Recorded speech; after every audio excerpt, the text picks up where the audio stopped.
સમાચારમાં વાત કરીએ તો સુરતથી સમાચાર સામે આવી રહ્યા છે। કહી શકાય કે સુરતમાં નકલી નોટ ઘુસાડવાનો મામલો સામે આવ્યો છે। 7 વર્ષથી વોન્ટેડ આરોપીની અટકાયત કરી લેવામાં આવી છે। 2016માં સમગ્ર કૌભાંડનો પર્દાફાશ થયો હતો। બાંગ્લાદેશમાંથી દેશમાં નોટો ઘુસાડાઈ હતી। સાથે જ કહી શકાય કે નોટ મંગાવનાર સુમિત વર્માની ધરપકડ કરવામાં આવી છે। તો બોર્ડર પર નકલી નોટ છાપી ઘુસાડતા હતા। વરાછામાં એક આરોપીની હાલ અટકાયત કરી લેવામાં આવી છે। 500ના દરની 172 નોટ કબજે કરી છે અને આ મામલે વધુ કાર્યવાહી હાથ ધરાશે। તો સુરતમાં નકલી ચલણી નોટ ઘુસાડવાનો મામલો સામે આવ્યો છે। સાથે જ કહી શકાય કે 7 વર્ષથી વોન્ટેડ આરોપીની અટકાયત કરી લેવામાં આવી છે। 2016માં સમગ્ર કૌભાંડનો પર્દાફાશ થયો હતો।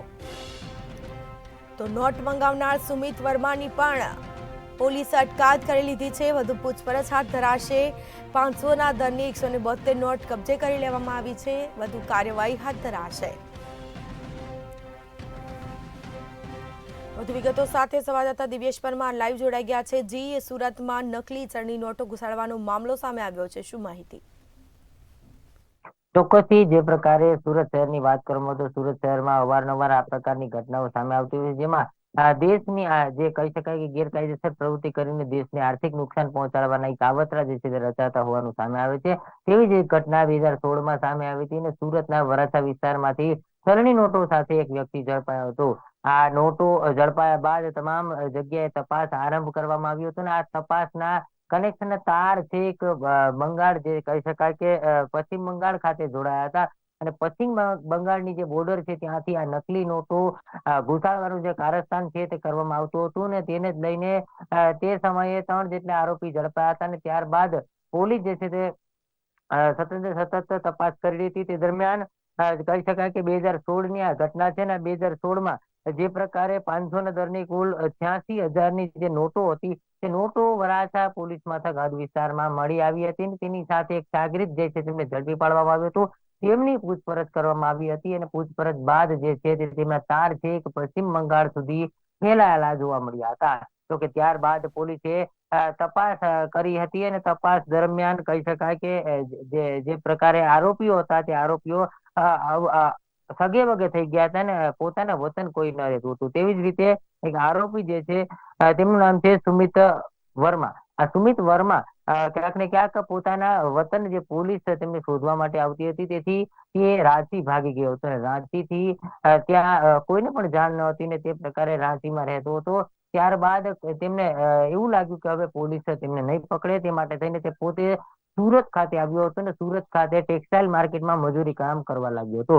ત્યારબાદ પોલીસને બાતમી મળી હતી બાતમીના આધારે પોલીસે આરકેટી માર્કેટ પાસેથી જે આરોપી સુમિત વર્મા છે તેમની ધરપકડ કરી હતી અને તેમની ધરપકડ કરી પૂછપરછ કરતા તેમણે કબૂલાત કરી હતી કે જે પ્રકારે ત્યાં નકલી નોટોનું જે રેકેટ ચાલતું હતું તેમાં તે સામેલ હતો અને તેના જ કારણે તેમની ધરપકડ કરવામાં આવી છે।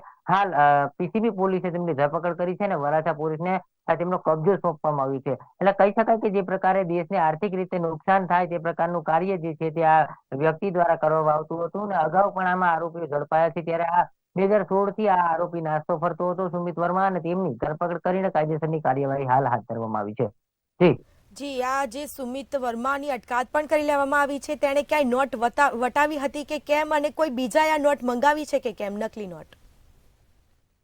ચોક્કસ જે પ્રકારે વરાછા વિસ્તારમાંથી જે નોટો મળી હતી તેમાં આ સુમિત જે છે તે ઇન્વોલ્વ હતો અને તેની અંદર આ સામેલ હોવાના કારણે જ તેમને અત્યાર સુધીમાં દેશમાં 20 જગ્યાએ આ પ્રકારની નોટો ઘુસાડી હતી। પરંતુ 2016થી જે પ્રકારે આ મામલો સામે આવ્યો હતો ત્યારથી આ આરોપી જે છે સુમિત વર્મા તે ક્યાંક ને ક્યાંક આ સમગ્ર મામલે ફરાર હતો। કારણ કે જે પ્રકારે સમગ્ર ઘટના થઈ હતી તેમાં ક્યાંક ને ક્યાંક 500ના દરની જે 86,000ની નોટો વરાછામાં ઝડપાઈ હતી અને તેમાં આ સીધો જ સામેલ હતો કારણ કે સીધું જ તેમનું નામ આવ્યું હતું। જે આરોપી ઝડપાયો હતો તેમાં તેમનું નામ સામેલ હતું ને આ વ્યક્તિ જે છે તે દરમિયાન અહીંયા સુરત થી જ ફરાર થઈ ગયો હતો।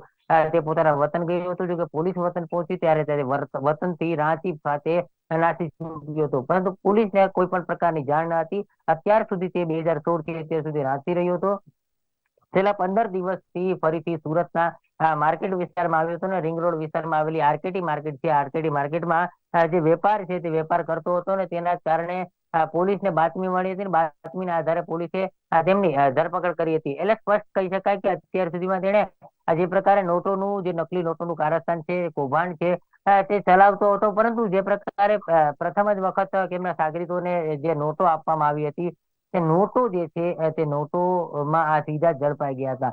મહત્વનું કહી શકાય કે જે પ્રકારે પશ્ચિમ બંગાળથી નોટો સુરતમાં લાવવામાં આવતી હતી, ત્યારે સુરતમાં સુમિત વર્મા જે છે તેમની પાસે જ સૌ પ્રથમવાર નોટો આવતી હતી, ત્યારબાદ તે જ બધાને નોટો આપતો હતો. એટલે કહી શકાય કે અત્યાર સુધીમાં જેટલા લોકોને નોટો આપવામાં આવી છે, તમામ લોકોની ધરપકડ કરી લેવામાં આવી છે. પરંતુ આ મુખ્ય આરોપી સુરતમાં નોટો લાવનાર સુમિત વર્મા હતો, તે 2016 થી ફરાર હતો. પરંતુ હાલ તો પોલીસે તેમની પણ ધરપકડ કરી લીધી છે. એટલે કહી શકાય કે સમગ્ર રેકેટનો પર્દાફાશ થઈ ચુક્યો છે. જે પ્રકારે પશ્ચિમ બંગાળથી આ સમગ્ર રેકેટ ચાલતું હતું, પોલીસે ત્યાં પણ પહોંચીને છાપો માર્યો છે. પરંતુ હજી સુધી મુખ્ય ચહેરા કહી શકાય કે પોલીસ પકડથી દૂર છે. કારણ કે જે પ્રકારે એક વ્યક્તિ જે છે નોટ છાપવાનું કાર્ય કરતો હતો, તેમને ટીપ ક્યાંથી મળી હતી, વસ્તુઓ ક્યાંથી લાવતી હતી, તમામ વસ્તુઓ જે મુખ્ય આરોપી છે તેમની પૂછપરછ કરવામાં આવી હતી. પરંતુ આ જે વચેટિયાઓ હતા, જે સુરતમાં માલ ઘુસાડતા હતા, જે સુરતમાં નોટો ઘુસાડતા હતા, તે આરોપી સુમિત વર્મા પકડાવાનો બાકી હતો. અને હાલ તો પીસીબી પોલીસે તેમને પણ ઝડપી પાડી કાયદેસરની કાર્યવાહી હાથ ધરી છે.